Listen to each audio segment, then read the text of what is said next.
La deuxième partie d'une semaine dans le monde, cette fois, ça y est, la campagne présidentielle est lancée. Et pour cela, il aura fallu un débat télé avec les 11 candidats. Les 5 candidats de TF1.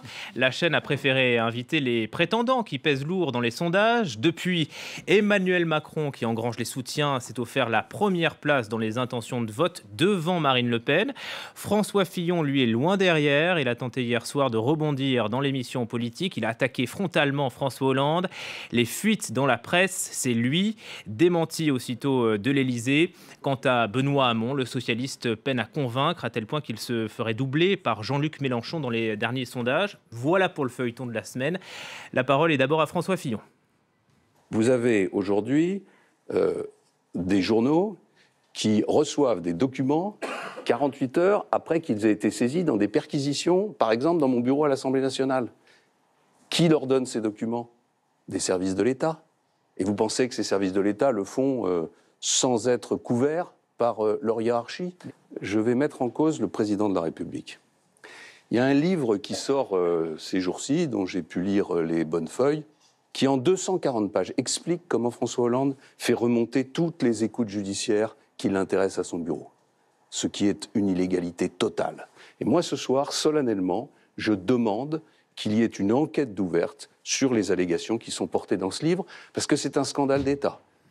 Voilà, le livre en question s'appelle « Bienvenue, place Beauvau, police, les secrets inavouables d'un quinquennat ». Et depuis, les auteurs ont démenti. Anita Hausser, c'est quoi cette sortie de François Fillon? Un acte désespéré? Pas un acte désespéré, mais disons que c'est un peu ses dernières cartouches, parce qu'il faut absolument qu'il reconstitue son socle électoral. Alors, il garde un noyau dur d'électeurs qui n'a pas bougé, mais il a perdu 10 points depuis la fin novembre. Et s'il veut être au deuxième tour, ce qui semble de plus en plus compliqué pour lui, eh bien, il faut qu'il reconstitue sa base et qu'il l'élargisse. Donc là, pour le moment, il reconstitue son socle... sa base électorale, c'est-à-dire qu'il reconquiert une partie des électeurs du centre. Je ne suis pas sûre qu'avec ce genre de propos, il y parvienne vraiment, mais en tout cas, il recrée ce qu'on appelle le buzz. Il fait le buzz, on parle de lui. Ziad Limam, ça peut faire bouger les lignes? Mais faire bouger les lignes, j'en suis pas sûre. Oui, il est à 18%, 26% pour Emmanuel Macron. Ce qui est terrible, c'est qu'on fonctionne à travers des sondages dont on sait qu'ils sont tous plantés depuis un an, quel que soit le pays où on les a faits. Et donc, on est quand même un peu dans le... Disons qu'on peut avoir des intuitions, se dire que la campagne Fillon est extrêmement fragilisée par... Voilà, puisque vous dites qu'on se plante sur les sondages, on l'avait. Bon, c'est 26% pour Emmanuel Macron. C'est pas totalement faux, mais disons qu'il y a maintenant la théorie du sondeur qui parle plus, par exemple. Le type qui dit « moi, je vote pas », puis en fait, il vote. Alors, on sait pas qui c'est, il va voter quoi, on sait pas. Non, ce qui est sûr, c'est qu'on a une élection extrêmement... éthiquement déglingué quand même. On parle d'une grande démocratie. Tout à l'heure, on disait que l'Angleterre, c'était la démocratie la plus ancienne. Ici, c'est la Révolution française. C'est une culture, c'est une histoire. Enfin, on a créé des choses. Et on est dans cette espèce de mélasse intégrale avec un type qui accuse le président d'avoir un cabinet noir, avec 50 mises en examen, avec Madame Le Pen qui se balade à Moscou en disant... Enfin, je veux dire...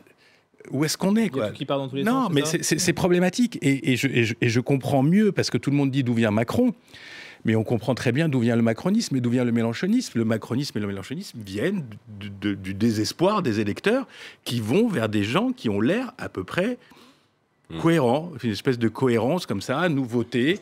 Je pense je vais juste ajouter par rapport à ça que... Nuancé, visiblement. Non, pas vraiment, non, en fait. Mais c'est pour dire que, justement, non, c'est plutôt pour dire qu'il y a une certaine fébrilité dans l'électorat et on s'en rend compte. On a donc un rolling quotidien à Match, donc fait par l'IFOP, et on remarque qu'il y a une variable qui est intéressante. Il y a évidemment le niveau, qui est à peu près celui que vous avez montré, donc de 25-26 pour Marine Le Pen et Emmanuel Macron, mais la grosse différence entre les deux, c'est que vous prenez l'électorat, enfin les gens qui disent qu'ils vont voter Macron, vous n'en avez plus que 40% qui sont certains. Pour Marine Le Pen, vous avez 81%. Donc vous avez un socle, une base très solide, tandis qu'Emmanuel Macron, pas tant que ça. Donc il y a une certaine fragilité. Vous parlez du macronisme, qui est un phénomène nouveau et très difficilement identifiable, parce que de la présentatrice météo Françoise Laborde jusqu'à Robert Hue, vous avez des anciens secrétaires du Parti communiste, vous avez des soutiens quand même assez larges, et je pense que je serai Emmanuel Macron. À chaque fois qu'il y a un soutien, je serai là à en me tout dire... cas, on parlait de François Fillon, et de suite on glisse sur Emmanuel Macron. Non, parce que c'est un autre problème. C'est un autre problème dans la campagne. Moi, ce qui me semble compliqué, c'est qu'avec le discours qui tient, s'il passe au second tour, quel électeur de gauche et du centre gauche va pouvoir aller voter? Alors, je veux dire, ça va devenir un vrai dilemme pour un certain nombre d'électeurs. Ce que je disais hors plateau tout à l'heure, c'est que je pense que pour des tas de gens, c'était plus facile de voter Chirac que de voter Fillon. Ouais. Et dans l'état où est la France aujourd'hui, ça laisse des portes ouvertes à la situation la plus catastrophique. C'est-à-dire qu'on part tous du principe qu'il ne peut pas y avoir de victoire de Marine Le Pen. Il y a toutes sortes de scénarios où c'est peut-être faisable. Et je rappelle que Trump n'était pas éligible pendant 2 ans et qu'il a gagné les élections américaines relativement haut la main, avec un système qu'on connaît, mais relativement haut la main. La France n'est pas les États-Unis. Oui, mais les tendances aussi. Hein, c'est... Ce que vous dites à propos de l'électorat de gauche qui n'est pas prêt à voter pour François Fillon... Pas prêt, je dis qu'avec ce qu'il dit, ça ne va pas faciliter les choses. Bon, on connaît le discours. C'est la même chose pour l'électorat de droite qui ne veut pas aller voter qui ne voudrait pas aller voter pour Emmanuel Macron. Donc il y a cette espèce de menace qui est proférée pour dire mais il faut voter pour François Fillon parce que sinon vous allez avoir Marine Le Pen. D'ailleurs, c'est ce qu'a dit Madame Angot hier. Moi, je suis tout à fait d'accord avec vous. Au niveau de l'électorat de François Fillon, il y a un socle très solide qui continue à croire dur comme fer à leur candidat. Et ces gens-là ont l'impression d'avoir été volés, qu'on leur a volé une élection qui était normalement dans la poche parce que pensant que c'était leur moment après l'alternance. Aujourd'hui, ces gens-là, les mobiliser au deuxième tour pour aller en leur disant faut vraiment aller voter Emmanuel Macron contre Madame Le Pen, ça va être compliqué. Je voudrais juste dire un mot sur le secret de l'instruction. Il est bafoué depuis des années. On reparle de François Fillon, oui. Oui, de François Fillon et des affaires en général. Mais le secret de l'instruction n'existe. C'est vrai qu'il y a des fuites dans la presse, dans Le Monde notamment. Il y a des notamment. fuites régulièrement. Il y a 20 ans, il y avait des fuites dans la presse. Au moment, quand François Mitterrand était au pouvoir, au moment des affaires. Donc ce que dit François Fillon n'est pas totalement... Oui, mais c'est pas faux, mais ça ne le concerne pas uniquement lui. Ça ne concerne pas uniquement lui. Et puis, pourquoi il ne nous répond pas sur le fond? Et ça commence à être délirant aussi, cette histoire. On a quand même combien de mises en examen, combien de dossiers ouverts? J'aurais pas dû, excusez-moi, passons à autre chose. Moi, je trouve pas ça très démocratique. J'aurais pas dû prendre les costumes, je les ai rendus, salut et au revoir. Je trouve pas ça démocratique. Et je trouve, excusez-moi, l'émission de France 2 l'autre jour, pour ne pas les citer, il y a cette espèce de convenance entre tout le monde pour ne pas lui parler de ces problèmes. Et il faut qu'un personnage extérieur, une auteure, etc., vienne mettre le feu sur le plateau. Je trouve que tout ça n'est pas très démocratique. Encore une fois, vous dites qu'on n'est pas les États-Unis, on n'est pas l'Angleterre. Ça ne se passerait pas comme ça dans un pays anglo-saxon. En tout cas, on le disait, Emmanuel Macron est au zénith, 26%, on l'a vu dans le dernier sondage IFOP. Évidemment, ça fait rêver beaucoup de monde, beaucoup de socialistes. Écoutez Jean-Yves Le Drian. J'ai décidé de soutenir Emmanuel Macron. Je l'ai dit hier à mes vice-présidents de la région Bretagne. Moi, je l'ai fréquenté quand il était ministre dans le gouvernement de Manuel Valls. J'ai pu constater sa compétence, ses grandes qualités professionnelles. Je constate aussi qu'il a la volonté, le leadership. Il a créé un mouvement qui réunit plus de 200 000 personnes. Il assure son autorité, il trace des perspectives. C'est le rôle d'un chef. Je pense qu'il a les qualités pour le faire. Régis Le Sommier, c'est une prise de guerre, Jean-Yves Le Drian, pour Emmanuel Macron. C'est une prise de guerre, mais dans la formulation, je crois que c'est pas exactement là où il l'a dit, mais il a dit je soutiens Emmanuel Macron, mais je reste socialiste. Ce qui laisse penser qu'Emmanuel Macron ne l'est pas, ou, encore une fois, j'en reviens à le problème de définition d'Emmanuel Macron. Oui, mais si vous prenez les débatteurs de... Benoît Hamon, Jean-Luc Mélenchon, Marine Le Pen, François Fillon, vous savez où ils sont. Ils sont affiliés à une tradition politique. Alors, ça ne veut pas dire que c'est forcément que la nouveauté est mauvaise. Oui, mais je crois que c'est la fin, moi, de ce système. C'est peut-être la fin de ça. Hein. Je crois que c'est la fin. Les gens n'en peuvent plus. Oui, on a dit ça avec Obama, mais est-ce qu'on est vraiment dans les années Obama aujourd'hui? Enfin, aux États-Unis, on ne compare pas avec Obama. Non, mais c'était un peu ça. C'était l'idée du changement. Obama était démocrate. Enfin, je veux dire, il était identifié. Oui, mais c'est un peu cette idée de la modernité. Les gens, ils veulent pas de la modernité. Non, pas de la modernité, de la recomposition politique, ce qui n'est pas la même chose. Mais comment voulez-vous que la recomposition politique se fasse sur une base qui n'est ni de droite ni de gauche en France? C'est très difficile. C'est la nouveauté. Les gens veulent du neuf. Oui, mais c'est pour ça que je pense que c'est peut-être le cas. Je ne dis pas que vous aviez tort, mais c'est aussi l'une des raisons de la fragilité de la candidature de Macron. Laure Simoes, on imagine que les dessinateurs sont inspirés. Est-ce qu'on dépassera le clivage gauche-droite? Grande question. Ben oui, les dessinateurs, ils sont inspirés. Vous pensez bien. C'est un feuilleton, en fait. Donc, si on revient sur le feuilleton de la House semaine... of Cards. Voilà. House of Sartre. Oui, exactement. House of Sartre. Ce premier dessin de Damien Glay, on sait que la Haute Autorité pour la transparence de la vie publique a publié le patrimoine de tous les candidats et que, par ailleurs, Fillon est favorable au quota pour les migrants. Donc, j'ai une maison de 1107 mètres carrés habitables, plus des dépendances de 1062 mètres carrés habitables. Et donc, la Haute Autorité qui répond, ça vous fera 4 familles de 5 réfugiés. Ah, ça, il n'avait pas prévu ce coup-là. Un autre dessin très drôle de CAC, dessinateur pour l'opinion. Très drôle aussi. Les filles de Bruno Leroux, puisqu'on sait qu'elles ont que Bruno Leroux donc a dû démissionner aussi cette semaine, sont soupçonnées d'emploi fictif à l'Assemblée nationale. Et puis on a évidemment Pénélope Fillon qui se dit effectivement, je confirme, je ne les ai jamais croisées, dit-elle en déterrant ses carottes. Moi j'aime beaucoup ces 4 carottes là. Bien boueuses, ouais. Bien boueuses, exactement. Un autre dessin aussi très très drôle de Camille Bess pour Marianne, toujours sur l'affaire concernant les 2 filles de Bruno Leroux. Népotisme au Parlement. Donc l'Assemblée nationale a changé de nom, c'est les Pitchou maintenant. C'est toujours les mêmes qui ont les places en crèche, dit ce papa désespéré. Un autre dessin aussi de Goutal, Scoop, Le Drian, puisqu'on vient de le dire, rejoint Macron. Hein. Et puis, alors, Le Drian qui précise, en fait, je ne l'ai jamais vraiment quitté. Et puis là, donc après Le Drian, Hollande, ce dessin de Nicolas Vado pour le Vif l'Express. On a Hamon qui commence un petit peu à rougir, à avoir une certaine honte, comme ça, un masque de honte sur son visage, qui essaie quand même toujours d'y croire camarade. Et puis, on a là, à côté de l'issue de secours, Hollande qui dit « j'ai une confidence à vous faire ». Ça, c'est intéressant. Un soutien de François Hollande bientôt à Emmanuel Macron. Avant le premier tour. Dans tout ce qui a été publié sur François Hollande, il y avait cette volonté de François Hollande de créer une force qui soit au-delà du Parti socialiste et qui se débarrasse du vieux Parti socialiste. Je pense que c'était un rêve. C'était Emmanuel Valls qui souhaitait ça. Oui, mais qui était un rêve qui a été repris par François Hollande, etc. Ouais. Et je pense que Macron est quand même le fils... J'allais dire le fils Brutus de Hollande. Oui, ça serait une catastrophe. Pour Macron, si Hollande. Macron, ouais. Non, mais je pense qu'Hollande ne dira rien aujourd'hui, parce que d'un coup, ce qu'il a réussi à faire Macron un petit peu, c'est à s'extraire de ça. On n'est pas en permanence. Sauf Fillon au débat lui a dit vous avez été ministre de François Hollande, etc. Lui a rappelé quelques fois, mais on ne l'accable pas de ça. Si Hollande le rejoignait, je pense que tout à coup on dirait ah bah oui, et ça serait vraiment préjudiciable pour lui. Il y a 2 personnes qui ne doivent pas le rejoindre, c'est François Hollande et Ségolène Royal. Ouais. Sinon, ce serait même si elle l'a beaucoup conseillé. Ouais. Elle est tentée. Le plus dur reste à venir là pour Emmanuel Macron. Évidemment, il y a la présidentielle, il n'est pas élu, mais on pense les QG pensent aux législatives. Comment faire la synthèse macroniste? C'est tout le problème. C'est évoqué par Fillon hier. Une fois que vous êtes président de la République, il y a quand même une dynamique. Si jamais il arrive à l'Élysée, il y a quand même une des législatives se font avant. Oui, alors il a dit qu'on les fera peut-être après en fonction des rapports de force du premier tour.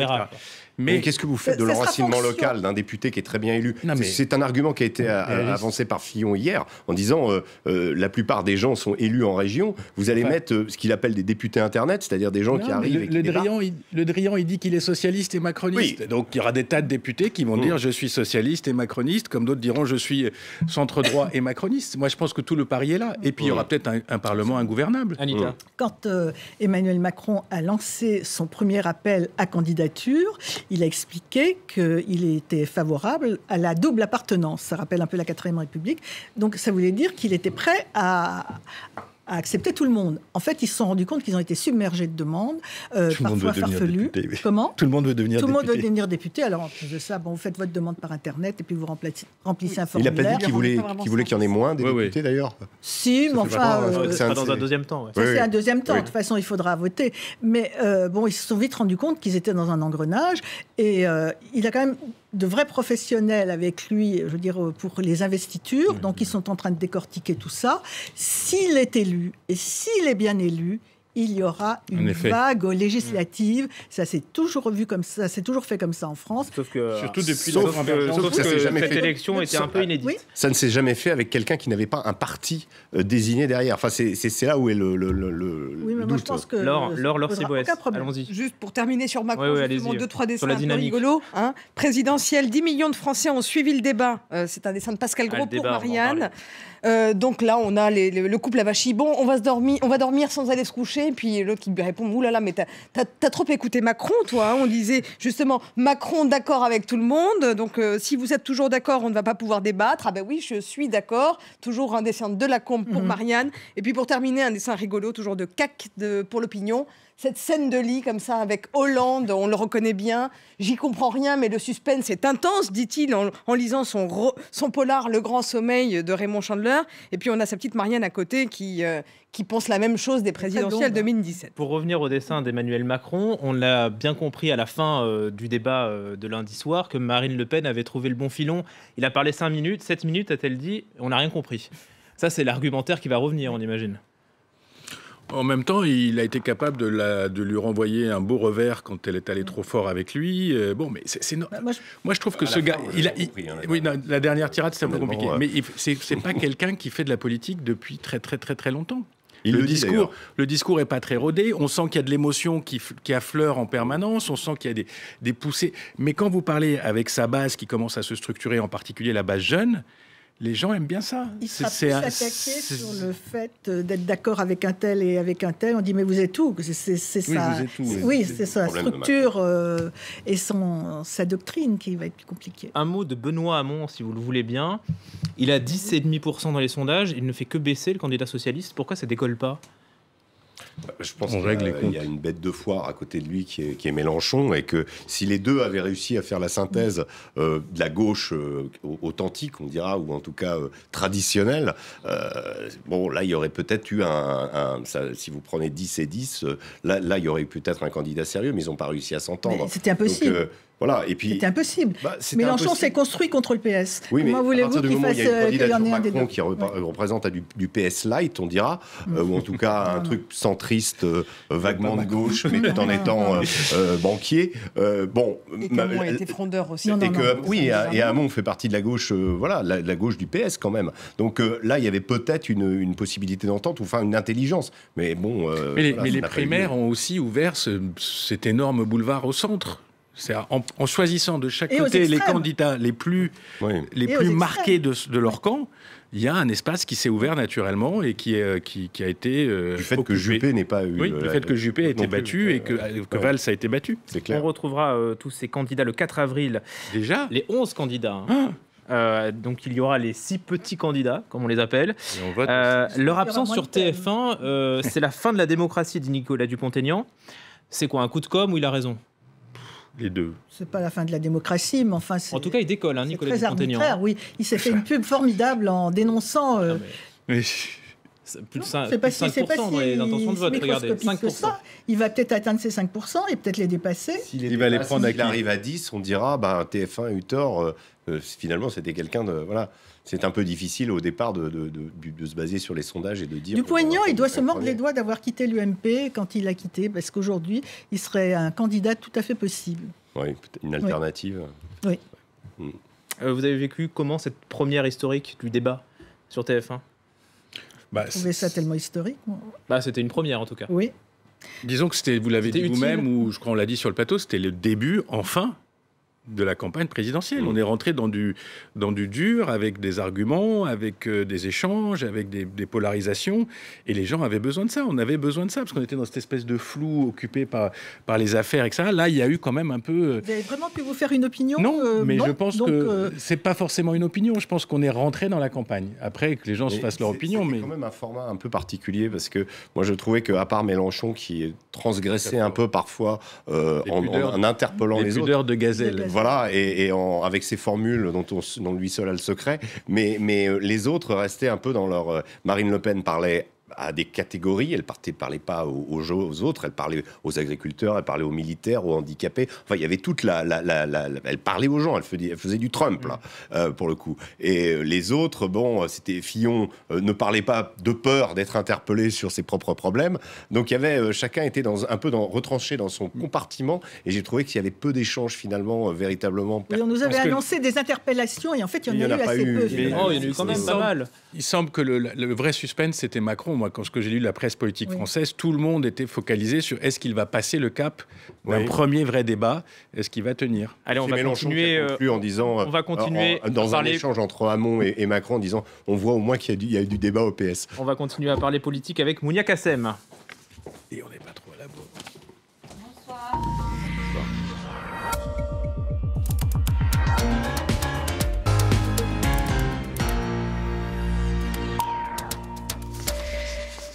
Et c'est un œil sur les médias. Bonsoir Mounia. Bonsoir Julien. Et on revient sur le grand oral de François Fillon. Il était invité hier dans l'émission politique. On en a beaucoup parlé ici. Son passage a été très commenté aussi sur les réseaux sociaux. Et oui, et des internautes majoritairement très critiques à l'égard de l'ancien Premier ministre.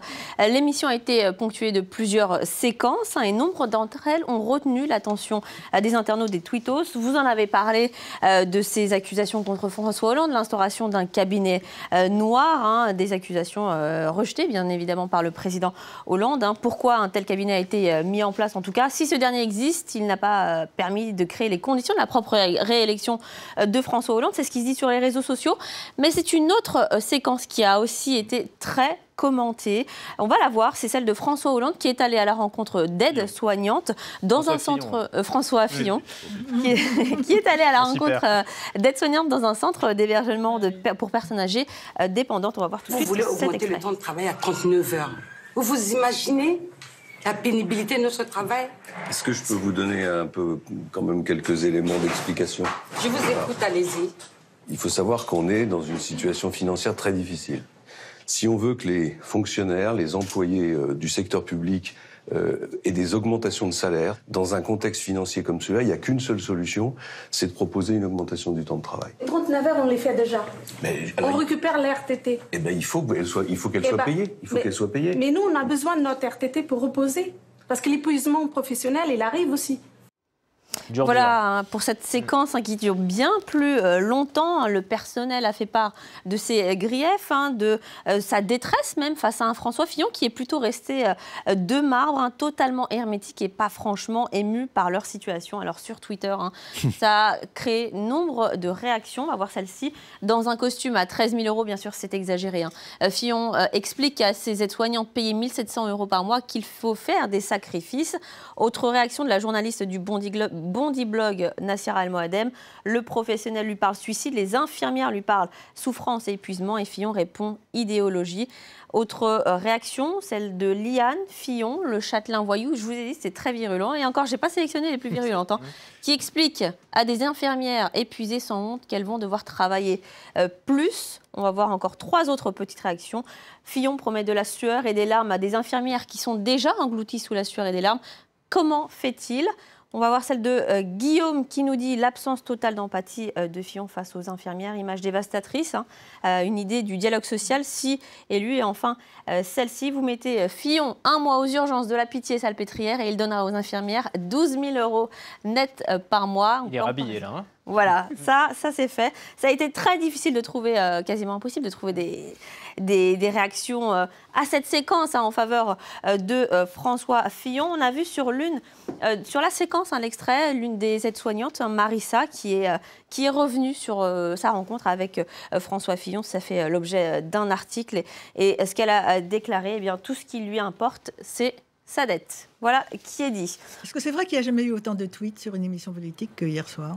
Alors là, je ne pourrais pas vous dire, pour le coup. Je pense que c'est plutôt le débat, parce que comme c'était le premier débat qui a... Je crois que ça aurait été dévastateur pour lui si ça s'était arrêté à cette séquence et un débat après. Malheureusement, heureusement pour lui, il y a eu Christine Angot qui a intervenu et tout a changé. Tout le monde c'est presque un cadeau qu'on lui a fait, cette espèce de pétage de plomb en direct et qui a complètement ça a servi à mon avis, oui. On continue avec l'affaire Pierre Bérégovoy. Alors justement, avant de revenir, pour conclure sur cette séquence, on s'en doutait que ça allait être difficile pour le candidat du Parti Les Républicains de s'exprimer sur ces questions sociales, sur la question du travail. Difficile à un mois de l'élection présidentielle d'être audible, en tout cas, sur ces questions. On va réagir à l'autre séquence, celle où il évoque justement Pierre Bérégovoy. François Fillon dénonçait les attaques dont il se dit victime et les effets sur lui. Et il rappelle bien sûr le suicide de Pierre Bérégovoy. Pierre Bérégovoy qui s'est donné la mort le 1er mai 1993. Je rappelle qu'il était mis en cause dans un prêt sans intérêt d'1 million de francs venant d'un industriel français. L'affaire avait été révélée par le Canard enchaîné à l'époque. Convoquer la mémoire de l'ancien Premier ministre qui s'est suicidé, eh bien, ce n'est pas franchement très classe. Certains parlent de chantage au suicide. D'ailleurs, on va voir quelques réactions. En fait, la réaction que tout le monde a scrutée, c'est le neveu de Pierre Bérégovoy qui s'est exprimé. Il demande des excuses tout simplement à François Fillon. Il l'a trouvé